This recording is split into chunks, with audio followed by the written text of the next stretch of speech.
제가 이렇게 연주회를 마치고 나면은 관객들에게 가장 자주 듣는 말이 있죠. 그것은 Wow, you're so talented. 정말 재능이 많으신 것 같아요. 하는 거거든요. 사실 저희 모두는 누군가가 특별한 재능을 타고나고 그렇게 천재성이나 영재에 대한 로망이 있는 것 같아요. 특히 음악 세계에서는 더 그렇죠. 그런데 삶이라는 게 그렇게 누군가는 있고 그 누군가는 없다라는 재능의 흑백 논리로 정의하기에는 그렇게 간단하지는 않잖아요. 보통 우리가 간과하고 있는 현실은 그 천재라고 우리가 정의하는 사람의 무대 뒤에서 얼만큼 엄청난 노력을 꾸준히 해왔고 저희가 보는 것은 단지 그 꾸준함의 결실, 아주 정말 빙산의 일각 같은 결실이라는 사실이죠. 저는 지금 평균 4시간 정도 하루 연습을 하는데요. 38년간 연습을 했다면 수만 시간의 연습을 했다는 얘기거든요. 저는 피아노 연습을 일주일 이상 평생 쉰 적은 없거든요. 우리가 흔히 말하는 천재의 아이콘, 모차르트는 7살이 되었을 때 벌써 10,000시간의 연습량을 채웠다고 하거든요. 그래서 저는 그게 어떤 능력이든지 우리가 아주 오랜 시간을 거쳐서 꾸준히 노력하면 그 능력은 어떤 식으로든지 무조건 발전할 수 있다고 믿어요. 그래서 제가 꾸준히 연습할 수 있는 건 사실 제가 의지력이 너무 대단해서 그런 게 아니라 그 매일을 가능할 수 있게 하는 습관의 시스템을 만들었기 때문이라고 생각하거든요.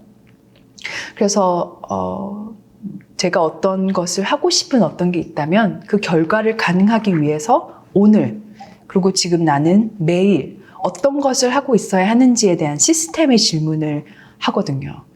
영어를 잘하고 싶은 목표가 있다면 매일 조금씩이라도 10분만이라도 언어를 쓰고 공부하는 습관을 만들어야 한다는 거죠. 그래서 반복과 꾸준함, 그건 어떤 식으로든지 통한다. 그 임계점이라고 하는 거잖아요. 물이 100도에서 끓고 99도까지는 아무 일도 일어나지 않듯이 보통 우리는 아무리 우리가 노력해도 결과가 없다고 그냥 막 포기해버린 적이 얼마나 많아요. 그래서 우리가 어쩌면 99도에서 멈춰버렸을지도 모르겠다. 그래서 어떤 지점에 달아서 성장의 기쁨을 느끼기 전에 포기해버렸을지도 모르겠다. 그래서 저는 사실 무언가를 꾸준히 할 수 있는 비결은 매일의 습관을 만들고 그 일을 계속해서 하면서도 결과에 집착하지 않고 과정을 즐기는 거죠. 그래서 매일 느껴지지 않더라도 내가 언제나 지금 발전하고 있다라고 믿는 거예요. 그래서 제가 이제 학생들에게 추천하고 저 역시도 늘 적용하고 있는 5가지 새로운 습관을 만드는 비결을 말씀드리면요. 첫 번째로 그 일을 똑같은 시간에 매일 하라는 거예요. 아니면 적어도 어떤 규칙적인 일정을 만들어서 월수금은 이때, 화목토는 이때 해서 만드는 거죠. 사실 매일 하는 것이 가끔 하는 것보다 훨씬 쉬워요. 제가 피아노 연습을 월수금만 하고 뭐 언제는 안 한다면 정말 더 힘들었을 것 같거든요. 그리고 두 번째는 새로운 습관을 이미 하고 있는 어떤 습관 뒤에 붙여서 한번 시작해 보라는 거예요. 예를 들어서 오후에 커피를 마시는 습관이 있다면 그 새로운 일을 이미 가지고 있는 그 습관 뒤에 바로 하는 거죠. 그리고 세 번째로 습관이 완전히 몸에 배이기 전까지 3주 동안은 할 수 있는 양의 10분의 1만 하라는 거예요. 책을 읽고 싶은 목표가 있다면 책을 40분 막 1시간 하는 게 아니라 단지 책을 펴서 한 2페이지 정도만 읽는 거죠. 우리가 보통 습관을 만들 때 포기하게 되는 게 하루는 1시간 할 수 있어요. 근데 꼭 3, 4일 때쯤 되면 할 수 없는 날이 있거든요. 근데 그 허르를 넘어야 되는 게 중요한 것 같아요. 그래서 이때에는 3주 동안 매일 끊이지 않고 하는 것을 목표로 해야 하거든요. 그래서 3주간에 이렇게 일이 있는 박스가 있는 표를 만들어서 잘 보이는 곳에 냉장고 앞이나 책상 앞에 붙여두고 그리고 조금 10분의 1의 양만큼 하되 하루라도 걸르는 날이 있다면 그 종이를 아쉽지만 찢어버리고 다시 그 다음날 또 새롭게 3주의 1일로 챌린지를 시작하는 것이죠. 그리고 네 번째로 그 3주의 습관이 결과를 만들었다면 그 다음 레벨로 올라가야죠. 다음 레벨은 66일의 습관 만들기를 도전하라는 건데요. 보통 전문가들이 어떤 한 사람이 습관을 만드는 데는 뭐 3주에서 6개월 그게 다 이렇게 차이가 있다고 해요. 근데 66일이라는 숫자는 그냥 어떤 중간 지점이라고 생각하셔도 될 것 같고요. 인터넷에 보면은 66일의 습관 만들기 달력들이 아주 많아요. 그래서 그런 거를 다운로드 하셔서 그게 꼭 66일이 아니고 90일이나 60일 정도라도 괜찮아요. 적어도 두 달에서 3달은 걸린다는 이야기죠.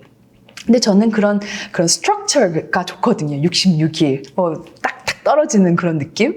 그래서, 그 66일을 챌린지로 그 습관을 만드는 거를 하는데, 이때 적용하는 것이 이틀의 법칙이에요. 이때는 하루를 걷는다고 해서도 그냥 종이를 찢어버리는 게 아니라, 하루는 쉴 수 있는데, 이틀 연속으로는 쉬지 말라는 거예요. 근데 이 이틀의 법칙을 제가 습관을 만들면서도 늘 적용을 하다 보니까 뭔가 저에게도 이렇게 괜찮아. 내일 또 하면 되잖아. 이렇게 좀 자유로움을 주기도 하면서 좋더라고요. 그래서 저는 지금도 꼭 습관 만들기가 아니더라도 이틀의 법칙은 많은 분야에서도 지속적으로 적용을 하고 있는 법칙인 것 같아요. 그래서 사람들은 뭔가 동기가 있어야 일을 할 것이다 라고 생각을 하거든요. 근데 저는 반대로 행동을 하고 있으면 동기가 생긴다고 생각을 하거든요.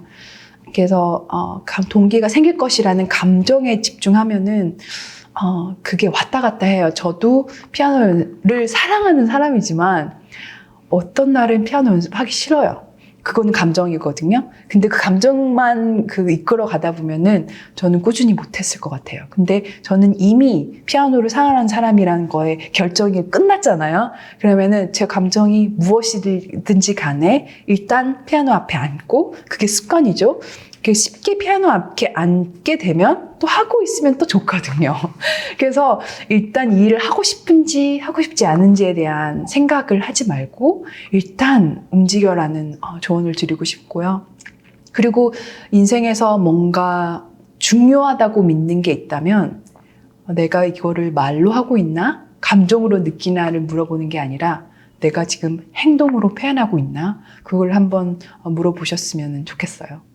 사실 습관 만들 때 제가 또 중요하게 생각하는 것은 그 효과를 봤을 때 그거를 꼭 기록으로 남겨야 해요. 그러니까 연습을 했을 때 정말 힘들게 앉았는데 너무 좋았다. 진짜 하길 잘했다. 그래서 저는 운동 같은 걸 할 때 처음에 가기가 힘든 거잖아요. 이게 헬스장 가기 힘든 거고 신발을 신기가 힘든 건데 그 힘든 마음이 생길 때 제가 제일 먼저 하는 거는 그 운동을 끝났을 때의 마음을 먼저 생각하거든요. 그때 얼마나 개운할까. 그리고 연습 끝났을 때 얼마나 이렇게 성취감, 그런 걸 이미 이렇게 마음속으로 한번 상상을 해봐요. 그러면은 그게 가는 게 쉽거든요. 그래서 조금이라도 이렇게 긍정적인 결과를 맛보셨다면 그거를 이렇게 기억하려고 꼭 적지 않아도 좋았다. 오늘 뭔가 몸이 건강한 느낌인데? 그런 거를 자꾸 그 기로를 만들어야 될 것 같아요. 그 마음과 경험의 기억. 그래서 하고 싶지 않은 생각이 들 때마다 그 기억을 생각하는 거예요. 그때 참 좋았는데. 그러면 그 영어 공부 같은 것도 했을 때 뭔가 이렇게 성취감, 아니면 어떤 사람 했을 때 내가 좀 늘었구나 영어가, 이렇게 했을 때 막 빨리 적어 놓는 거예요. 이렇게 매일매일 하니까 이런 효과가 있구나, 너무 좋다.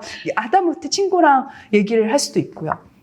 그렇게 하다 보면은 정말 처음에 생겨나는 그 장애물의 그 마음의 힘듦을 이렇게 쉽게 넘어가는 것 같아요. 그래서 저도 피아노 연습이 그렇게 지금 38년간 하더라도 매일매일 그 허들이 또 있거든요. 그래서 빨리 넘어야 돼요. 그 넘는 거는 앉거나 행동으로 먼저 하거나 행동을 하기 전에 그 긍정적인 마음을 이미 확 느끼면서 앉는 거야. 좋겠지. 좋을 거야. 좋을걸? 그러면은 앉고 나면은 좋았네. 역시. 그래서 저는 연주 여행 말고 개인적인 여행을 갈 때도 가장 먼저 하는 것이 호텔이나 비행기 표를 끊는 게 아니라 그 도시에서 어디서 연습할 수 있지? 하는 것을 먼저 알아보는 거거든요. 저에게서 가장 이상적인 휴식과 여행이라는 것은 아주 어떤 멋진 곳에 여행을 하면서도 피아노 연습을 아주 조금이라도 매일 할 수 있으면 제 마음이 제일 편안하고 완벽히 쉴 수 있는 것 같아요. 근데 그것은 누가 뭐 피아노 연습해라고 시켜서 그런 게 아니라 저는 제가 사랑하는 피아노가 같이 있어서 그 경험이 배가 되는 것 같거든요. 그래서 저는 이렇게 연습의 양보다 질과 효율성이 정말 중요하다고 생각을 해요. 어렸을 때는 정말 하루에 10시간, 7시간, 8시간씩 하는 그 물리적인 시간이 중요하다고 생각을 했었는데 나이가 들고 경험치와 이렇게 지혜가 늘면서 양보다 더 중요한 것은 어떻게 그 전략을 어떻게 연습을 하는 것이라는 것이었어요. 근데 음악가들이 보통 어렸을 때부터 레슨 받을 때 스스로 연습하는 방법론에 대한 것을 같이 배우거든요.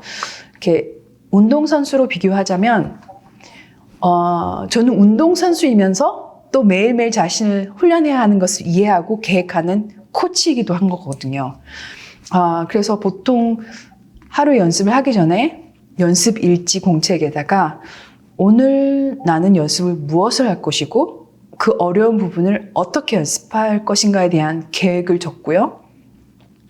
그리고 사실 피아노 연습에 있어서 무엇보다 중요한 것은 그 연습에 대한 비전이거든요. 내가 이 곡에서 무엇을 표현하고자 하고 또 궁극적인 소리의 색깔, 음악적인 선의 라인, 그런 거는 단지 육체적인 연습으로 되는 게 아니라 오히려 피아노에서 떨어져서 생각을 해야 생기는 거거든요. 그래서 저는 연습의 4분의 1 이상은 피아노 앞에서 있는 게 아니라 떨어져서 정신적으로 그리고 마음으로 그리고 머릿속으로 하는 연습을 꾸준히 하고 있어요.